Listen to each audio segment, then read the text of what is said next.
เราตัดสินใจแล้วว่าเจดเดี๋ยวชมรมก็จะกลับกรุงเทพแล้วเราอยากขอพระครูอยู่ที่นี่ต่อให้ได้อะ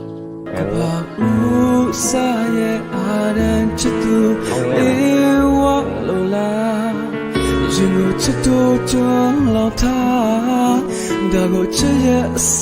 နဲ့လားငြိမ်သက်ခဲ့တဲ့ကံရည်တစ်ခုလောက်ခတ်တူလား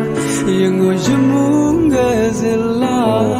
ဒါကိုချစ်ဦးလို့ခေါ်မလားချုံမြင်စေချစ်က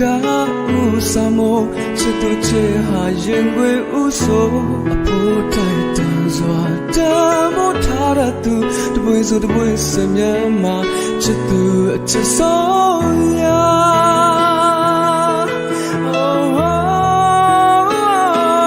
ရင်ခုန်တာကရတဲ့စတူနေတာချစ်ဆိုရင်